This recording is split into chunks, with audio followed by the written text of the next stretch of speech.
Time to put out some fires because things are getting really hot.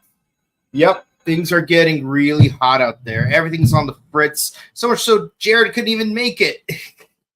Like I literally called him a moment ago, and he's just burnt out. I get it. It's the summer. What are you gonna do? And very appropriately, it's a fire focus episode. That's right. We're here to discuss Bakuage Sentai Boonboomger. Episode 16. No, sorry. See, even I'm on the fritz.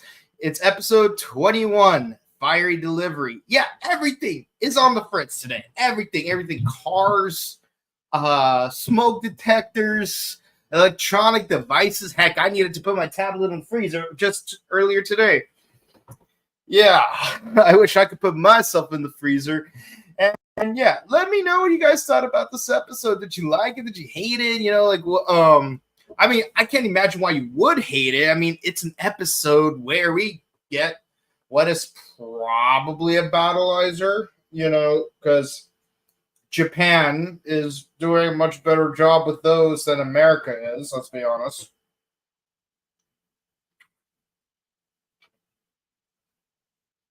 I never imagined Japan would take something from America and just improve upon it.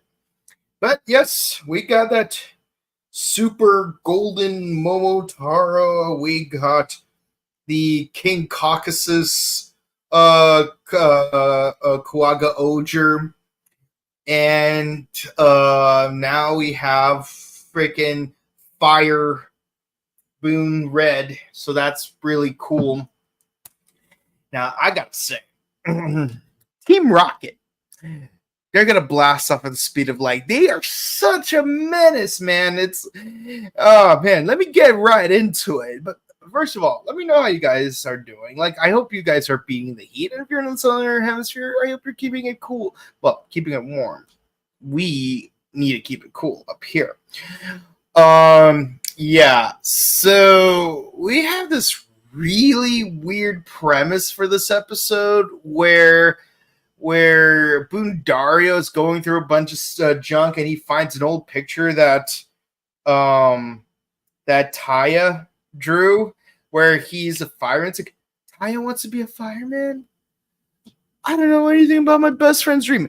And the thing is, prying eyes get pried out of their lives because like when people pry on you, like, it is messy. People get very easily irritated, and rightfully so, because if someone asks me too many times about subject matter I do not care for or care to discuss, yeah, it can be pretty annoying, and I have some lived experience where I had to cut ties with certain people who shall not be named. But this isn't about me. This is about Boondario. And what's really funny is how he's down in the dumps about this, and when the purple squad like show up, it's like, hey, Boondario, what's eating you up? Did you and Taya get into a fight? I don't know my best friend's dreams. Boondario, you're such a loser. How could you not know your best friend's dream? You're right. I don't know my best friend's dream. I know how to fix that. And part of me is thinking how funny it would be if there was some element of misunderstanding. Like maybe, for example, yeah, maybe I wanted to be a firefighter as a kid, but my dreams change over time. There's nothing wrong with that. People change over time, but that's part of being human. And it's okay. It's not necessarily that you get. It doesn't necessarily, when you change your dream, it doesn't necessarily mean you give up on your dream. It just means that you're not the same person you were before, and there's nothing wrong with that. As long as whatever your dream will be at the moment, you don't give up on it. You know, it's like it's kind of like Ty Lee from Avatar, where like her dream was to stand out, but what she really wanted was to fit in. The irony. Meanwhile, Joe and Gambu, they have to investigate some recent fires that have been occurring, and I noticed that from Genbu's investigation, we do find out something very common. Um, so a fire went off when they went under, when something stressful happened, like, oh, I found out our company's in the red, oh, a dog bit me and I yelled at it to get off of me, or something like of that matter. I'm thinking, what do they all have in common? A person is under duress. Maybe whatever's causing the fires, maybe it detects a person's level of emotions and duress is triggering it.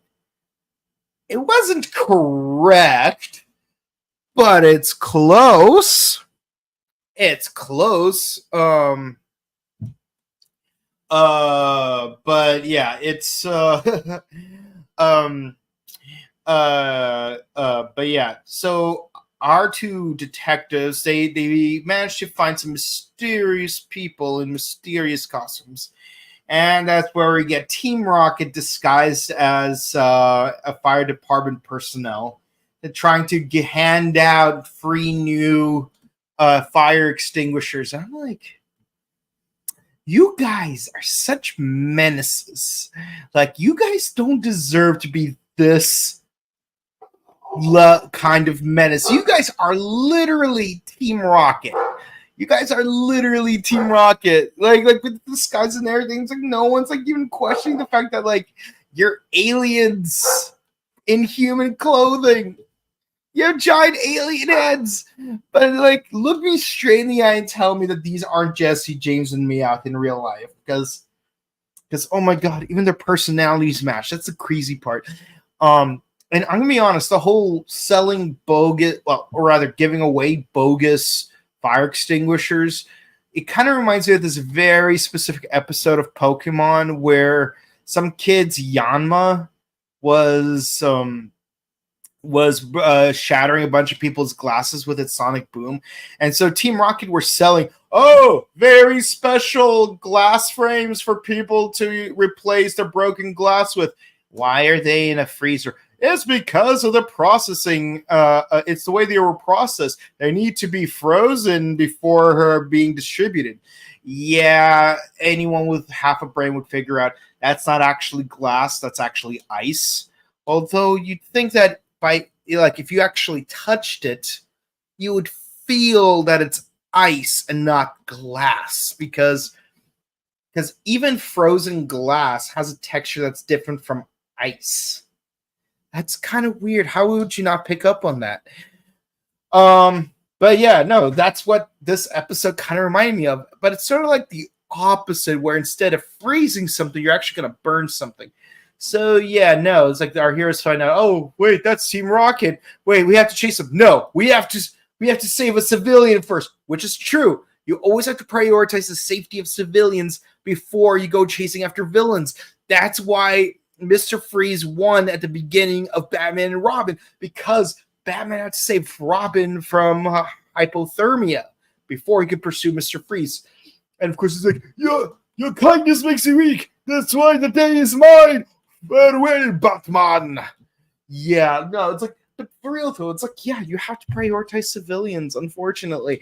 Not unfortunately, like in the context of like bleep the civilians kind of way, but more like in the, like, I wish I could take down the villain earlier on so to mitigate the risk of more civilians getting hurt down the line. But you do have to prioritize the civilians that are in danger early, that are in danger right now. Now. Not later, now.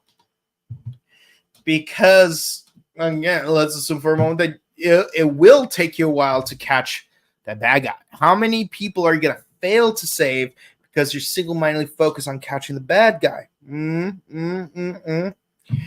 But yeah, no, they did rescue the lady. And turns out these bogus fire extinguishers set on fire whenever you say the word fire.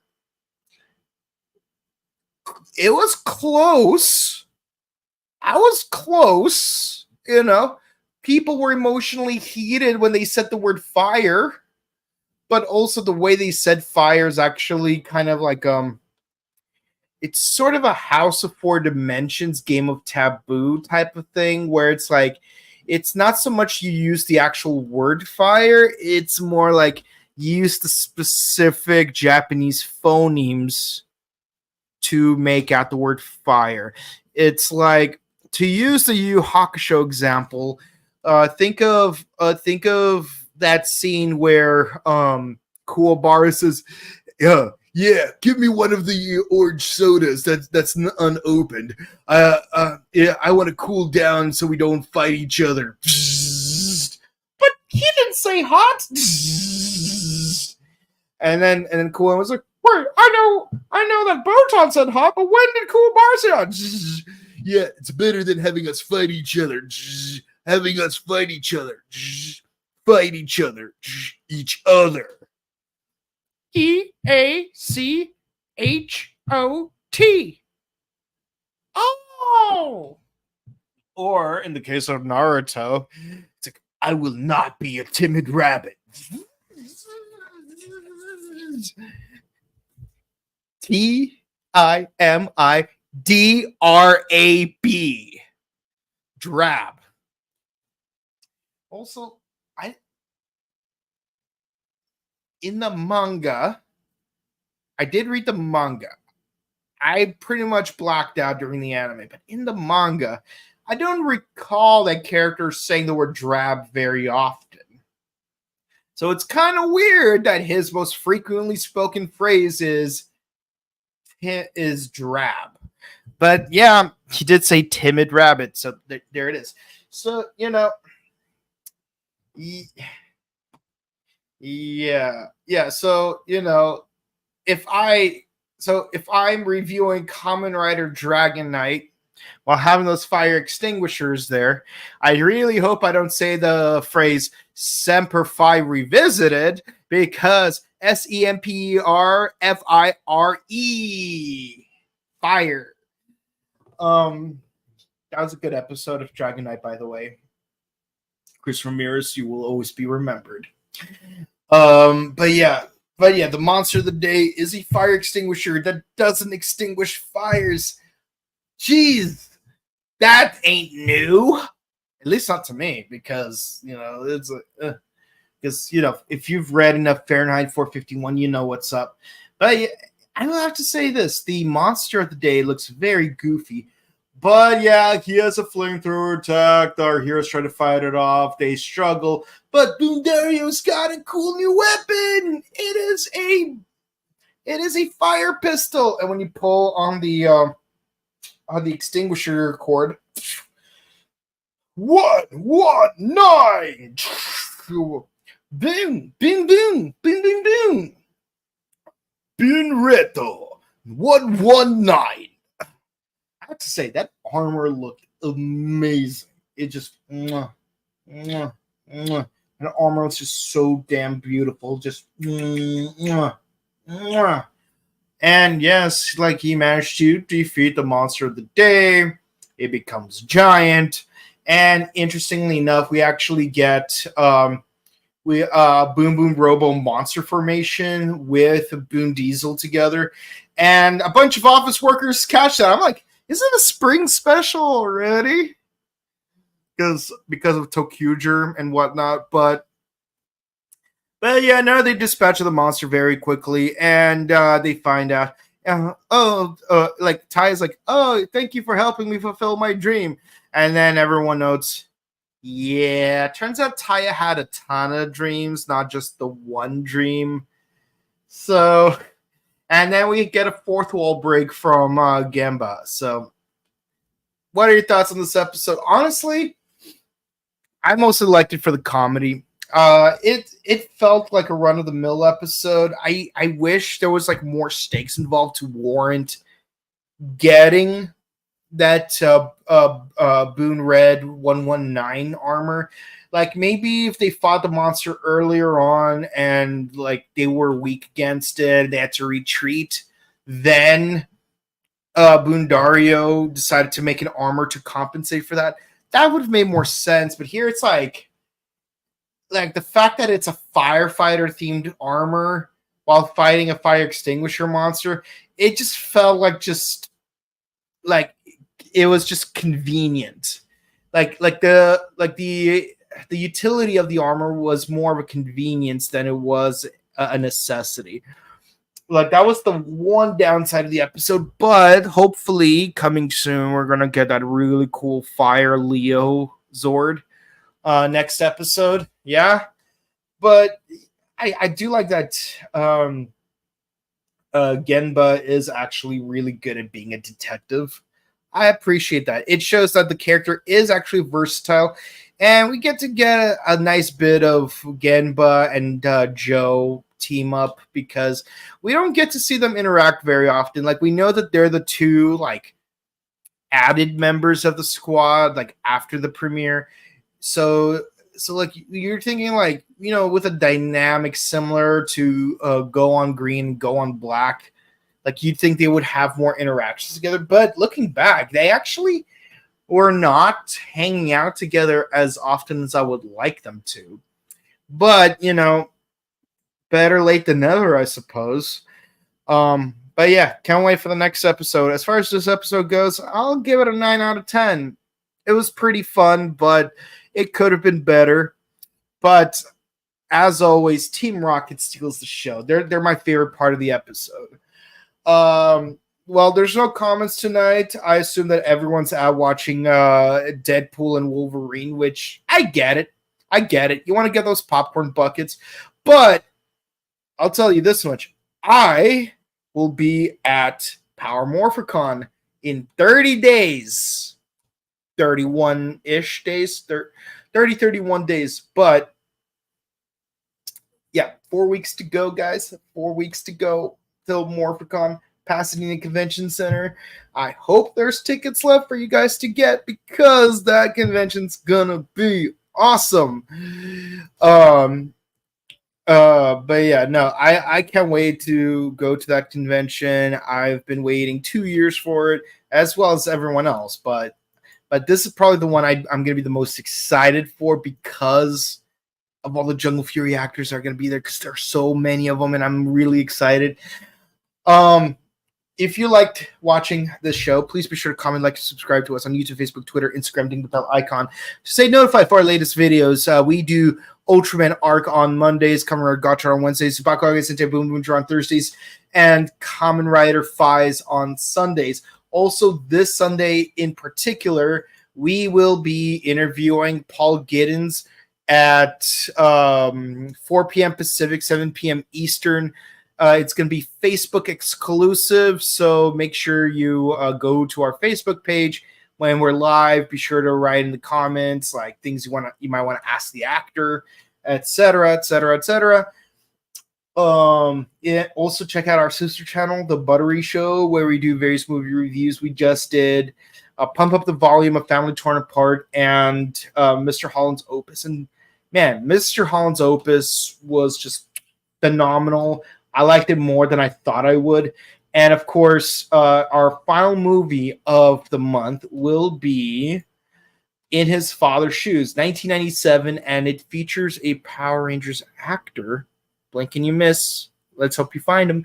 And if you want to watch this movie before we do the actual review for it, you can watch it on Tubi TV. It's a free app. There's a lot of cool stuff there. Super Sentai, Kamen Rider, Ultraman, what's it called? Duel Masters, Roswell Conspiracies, all kinds of TV shows, young and old, that you might not find anywhere else. But this film is also available on Tubi TV. So be sure to check that out, and be sure to come by to watch us discuss it on our Facebook and YouTube pages on The Buttery Show. And lastly, if you want to follow my personal content, you can find me on Instagram at Boken_Kawato and on Twitch at twitch.tv/BokenKawato. With all the plugs gone, and we're all done for the week until Sunday. We'll see you guys next time. Stay safe, stay hydrated, update your emergency kits, hug your loved ones, and we'll see you all next time. Goodbye.